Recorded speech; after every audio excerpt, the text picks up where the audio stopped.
लोग कहने लगेंगे कि वो जादुई या रहस्यमयी है, सिर्फ इसलिए कि बोध का अलग आयाम खुल गया है। अगर आप अपनी ऊर्जा प्रणाली को उसकी उच्चतम संभावना तक सक्रिय करें तो सौंपना स्वाभाविक रूप से होता है।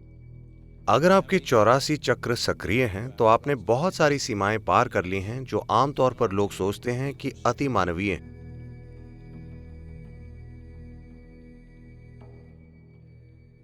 नमस्कार सद्गुरु। मैं जानना चाहती हूँ कि गुरु यौगिक ज्ञान या जानकारी अपने शिष्यों तक कैसे पहुँचाते हैं। वे ट्रांसमिट कैसे करते हैं, ये कैसे किया जाता है, ये काम कैसे करता है। एक बिना तार वाले माइक की तरह। देखिए, बिना तार के आप पहुंचा पा रही हैं। आप में काफी क्षमता है, ये हो रहा है ना? तो तरीका क्या है? देखिए, शरीर में मौजूद 114 चक्रों की बात करें तो चक्र शब्द का अर्थ है पहिया, लेकिन हम जिसकी बात कर रहे हैं वो है शरीर की नाड़ियों या ऊर्जा मार्गों का मिलन बिंदु। ये मार्ग हमेशा त्रिकोण के आकार में मिलते हैं। पहिए का मतलब है गोल। निश्चित रूप से त्रिकोण आकार वाले पहिए ज्यादा जैज़ी दिखेंगे, है ना? क्या वो अच्छे दिखेंगे? वो हमेशा त्रिकोण के आकार में मिलते हैं, लेकिन हम उन्हें चक्र कहते हैं क्योंकि जब हम उन्हें किसी में देखते हैं तो वो गोलाकार ज्यादा दिखते हैं, क्योंकि वो एक विशेष आयाम की ऊर्जा फैलाते हैं। क्योंकि वे फैलाते हैं और हर फैलाव हमेशा गोलाकार में होता है। आप एक झील में त्रिकोण पत्थर फेंकें, फिर भी लहरें गोलाकार होती हैं, है ना? इसी तरह से ये एक त्रिकोण है, पर जब हम इसे देखते हैं तो ये गोल होता है। और एक और चीज है कि ये एक आयाम से दूसरे तक गति दर्शाता है। हम कहते हैं कि ये एक चक्र है क्योंकि ये आपको उस पार ले जाता है। तो प्रणाली में 114 चक्र हैं। मुख्य चक्र, और भी चक्र हैं। मुख्य चक्र जिन पर काम किया जा सकता है वो 114 हैं। इन 114 में से 2 भौतिक शरीर के बाहर होते हैं, 112 शरीर में होते हैं। इन 112 में से 4 के बारे में ज्यादा कुछ नहीं करना होता।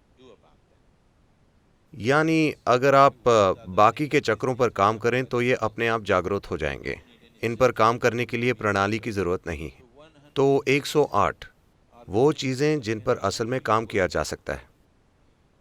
तो ध्यान के 114 सिस्टम हैं। आदि योगी ने 112 अलग अलग तरीके सिखाए आत्मज्ञान पाने के। तो जब वो 7 ऋषियों, सप्त ऋषियों के साथ बैठे, वो बता रहे थे कि इंसानी मशीन काम कैसे करती है, और इन 114 में से 112 के बारे में उन्होंने बताया। 112 तरीके अपनी परम प्रकृति को पाने के। पार्वती, उनकी पत्नी, जो इस शिक्षण को देख रही थी, वो पहले ही आत्मज्ञान पा चुकी थी, पर अब वो देख रही थी, बस कार्यक्रम में बैठी थी।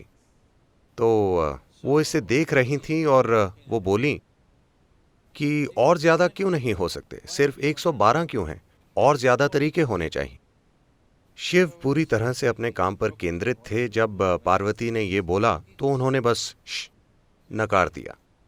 वो बोले, और कोई तरीका नहीं है, बस 112 है। वो चिढ़ गईं कि इन 7 लोगों के सामने शिव ने उन्हें इस तरह से नकार दिया। तो वो बोली, और ज्यादा तरीके होने चाहिए, शायद आप नहीं जानते। वो बोले, बस 112 है, ये अशिष्टता है, आप जाइए। तो वो बोली, मैं और तरीके खोजूंगी, और चली गईं। वो पहाड़ों में चली गईं और बहुत प्रचंड तपस्या की, और कई सालों के काम के बाद वो वापस आईं। शिव तब भी योग के अलग अलग आयामों के बारे में बात कर रहे थे।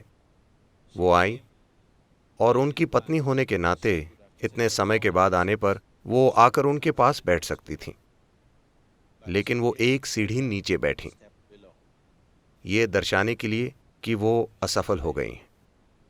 तो ये उन दोनों के बीच की भाषा है। वो नहीं चाहती कि सप्त ऋषियों को पता चले कि वो असफल हो गई हैं, लेकिन वो उन्हें बताना चाहती हैं कि वो असफल हो गई हैं, तो वो आकर एक सीढ़ी नीचे बैठी। तो ये कहानी अलग अलग आयामों में जाती है कि उन्होंने खुद को कैसे शामिल किया। उनका इस्तेमाल ऐसे व्यक्ति के रूप में होता है जो संदेह खड़ा करती हैं। शिव इतनी जबरदस्त शक्ति से आगे बढ़ रहे हैं कि ये 7 लोग पूरी तरह से विस्मित हैं। तो वो वहाँ एक ऐसी इंसान है जो शिक्षा पाने के लिए प्रतिबद्ध नहीं है, जो संदेह उठाता रहता है। क्योंकि जब कल किसी और को ये सिखाया जाएगा तो हर कोई शायद उतना प्रतिबद्ध, उतना केंद्रीय, उतना ग्रहणशील ना हो जितना कि ये 7 लोग थे। तो स्वाभाविक रूप से उनमें संदेह उठेंगे। तो वो ये संदेह उठाने लगी जो आमतौर पर लोग उठाते हैं। तो ये 108 वो चीज़ें हैं जिसके साथ आप काम कर सकते हैं। बाकी के 4 बस खिल उठते हैं, वो बोनस हैं। अगर आप 108 के साथ अच्छे से काम करते हैं तो बाकी के 4 खुद हो जाएंगे। ये इनाम की तरह हैं। बाकी के 2 वैसे भी हो जाएंगे। अगर ये 112 हो जाएंगे तो बाकी के 2 खुद ही खिल जाएंगे। ये शरीर के भौतिक ढांचे के भीतर नहीं है। तो ये 108 वो संख्या है जिसने इस प्रणाली में इसीलिए अभिव्यक्ति पाई है क्योंकि 108 एक महत्वपूर्ण प्रक्रिया है या एक महत्वपूर्ण संख्या है सौर्य मंडल की रचना में। सूर्य और धरती के बीच की दूरी सूर्य के व्यास की 108 गुना है। चांद और धरती के बीच की दूरी चांद के व्यास की 108 गुना है। The distance between the moon and the planet and the distance between the sun and the planet is 108 times over. Like this… कई रूपों में आप देखेंगे कि 108 अनुपात है सौर्य मंडल की रचना में। यही वजह है, वरना शायद हमारे अंदर 160 होते। मान लीजिए अगर हम मंगल पर पैदा हुए होते, शायद हमारे अंदर 160 होते या जो भी। आपको पुरुषों को जांचना चाहिए। हठ योग की महत्वपूर्ण चीज है लगातार ये स्वीकार करना कि इस शरीर ने ये रूप लिया है और ये शरीर इस तरह की अभिव्यक्ति बना है। इसका मुख्य कारण है कि कुम्हार की चाक इस तरह है क्योंकि सौर्य मंडल ऐसा है, इसीलिए ये अभिव्यक्ति है। तो आदि योगी ने बहुत स्पष्ट कहा है कि अगर इंसानी शरीर को और विकसित होना है तो कुछ बड़े या प्रचंड बदलाव होने होंगे सौर्य मंडल की बनावट में। सिर्फ तब इंसानी शरीर का ढांचा बदलेगा क्योंकि ये पूरा विकसित हो गया है भौतिक ढांचे के स्तर पर। तो सौंपने की प्रक्रिया आसानी से हो सकती है अगर ये पूरा खुल गया हो। अगर सभी 112 सक्रिय हों तो ट्रांसमिशन आसान होता है। आप चाहते हैं कि कहीं कुछ हो, आपको वहां जाना नहीं पड़ता, आप यहां बैठकर वो कर सकते हैं। एक सामान्य जीवन जीने के लिए, एक पूरा भौतिक जीवन जीने के लिए आपको सिर्फ 21 चक्रों की जरूरत होती है। आपके शरीर के 21 चक्र अच्छे से काम कर रहे हों तो कोई नहीं सोचेगा कि आप में कोई कमी है। आप एक पूरे इंसान होंगे। बाकी की चीजें किस बारे में है? बाकी की चीजें अगर खुल जाएं तो ये बोध के कई स्तर खोल देती है। वो बोध के ऐसे आयाम खोल देती है कि अचानक लोग कहेंगे कि ये जादुई है या रहस्यमयी है, सिर्फ इसलिए कि बोध का अलग आयाम खुल गया है। तो सिर्फ 21 की जरूरत है एक पूरा जीवन जीने के लिए। बाकी सिर्फ बोध के ऊंचे आयामों के बारे में है कि आप बस इंसान नहीं हैं। दूसरे लोगों की समझ में आप बिल्कुल इंसान हैं। ये इंसानी सिस्टम है। Because most human beings do not, the majority does not flower. क्योंकि ज्यादातर लोग नहीं खिलते। देखिए फिलहाल तमिलनाडु के नारियल पेड़, मुझे लगता है हमारे पेड़ों में 90 नारियल हर साल मिलते हैं प्रति पेड़। तमिलनाडु का एक बेहतर तरीके से व्यवस्थित खेत 120 से 125 नारियल देता है। केरल में यही नारियल का पेड़ 45 से 50 नारियल देता है।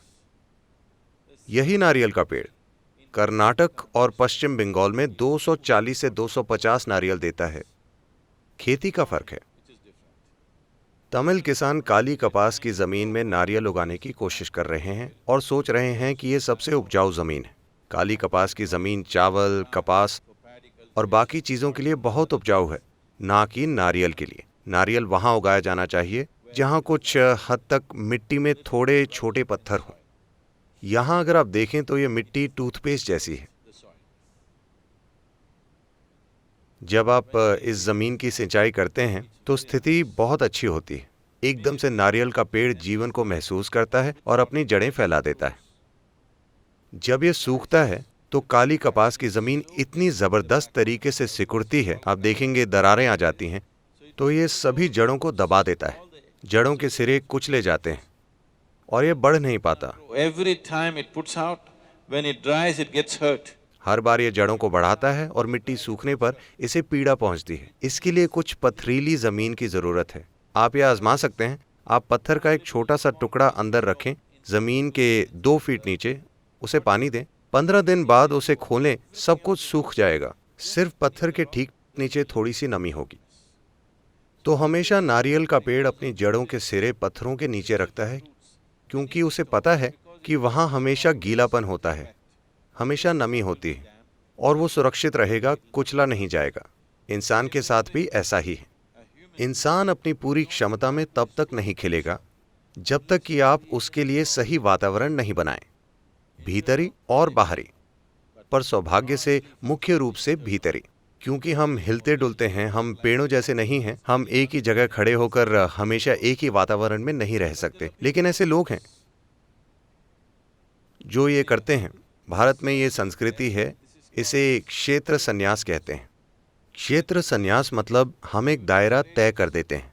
मान लीजिए यहाँ हम ध्यान लिंग को केंद्र बनाकर एक दायरा तय करते हैं। हम कहेंगे यहाँ तक ऊर्जा बहुत ज्यादा है, तो वो जो हर समय उसी में सराबोर रहना चाहते हैं, वो एक संकल्प लेंगे कि वो इस दायरे से बाहर कभी नहीं जाएंगे। इस घेरे को वो कभी छोड़कर नहीं जाएंगे, वो हमेशा बस उसी में रहेंगे। ये एक सरल बुद्धिमानी है। एक नारियल पेड़ की तरह अगर वो पहाड़ पर चढ़ना चाहे, वो यहाँ काफी अच्छा उगता है, लेकिन अगर आप उसे पहाड़ पर लगाएं तो एक दिन में वो खत्म होने लगेगा। हवाएं, क्या आप पहाड़ पर गए हैं? अगर आप 7वें पहाड़ पर जाएं तो लगभग हर मौसम में हवाएं कम से कम 50 से 60 किलोमीटर की रफ्तार से आती हैं। हवाओं के मौसम में ये 120 से 140 किलोमीटर प्रति घंटा हो जाती हैं। अगर आप वहां खड़े हों तो ये आपको कहीं फेंक देगी, ये इतनी शक्तिशाली है। तो अगर ये वहां जाकर खड़ा होता है तो ये 1 घंटा भी नहीं टिकेगा। तो इसका यहां रहना बेहतर है। लेकिन पेड़ स्थिर होते हैं, हम चलते फिरते हैं।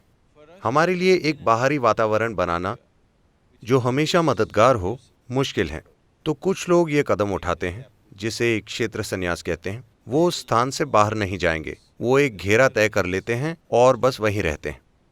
तो क्योंकि आप उस बाहरी वातावरण को सोखना चाहते हैं, लेकिन भीतरी वातावरण सबसे महत्वपूर्ण है एक इंसान के लिए।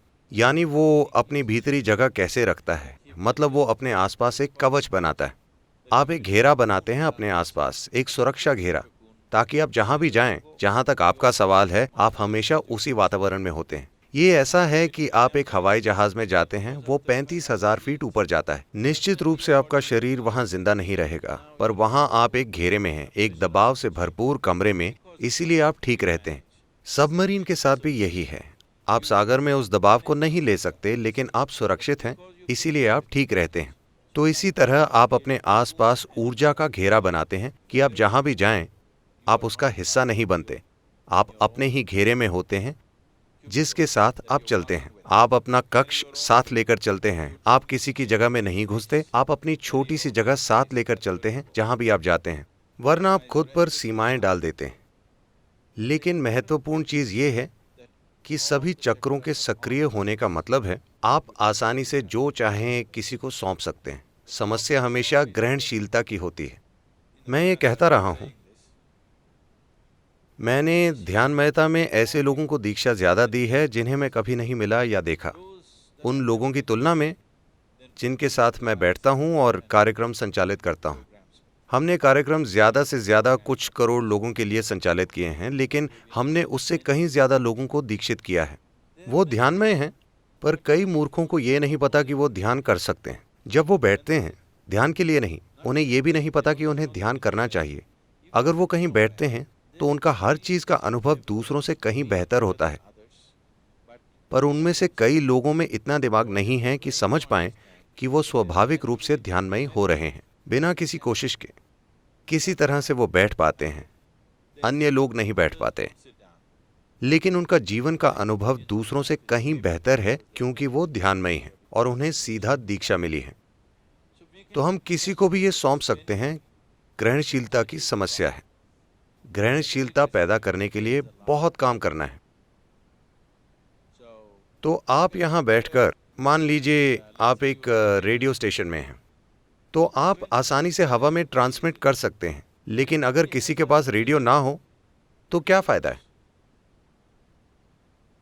मान लीजिए आपने एक रेडियो स्टेशन से ट्रांसमिट करना शुरू कर दिया इससे पहले कि मार्कोनी आता, पर किसी के पास रेडियो नहीं है और आप ट्रांसमिट करते जा रहे हैं, उससे क्या होगा? कुछ भी नहीं, है ना? तो ये चीज़ हमेशा होती है। ट्रांसमिट करने का लोगों पर कुछ असर होता है तब भी जब कोई ग्रहणशीलता ना हो, लेकिन इससे ये अन्य आयामों तक नहीं पहुंचता क्योंकि ग्रहणशीलता बिल्कुल नहीं है। पत्थरों तक ट्रांसमिट करना आसान है इंसानों की तुलना में।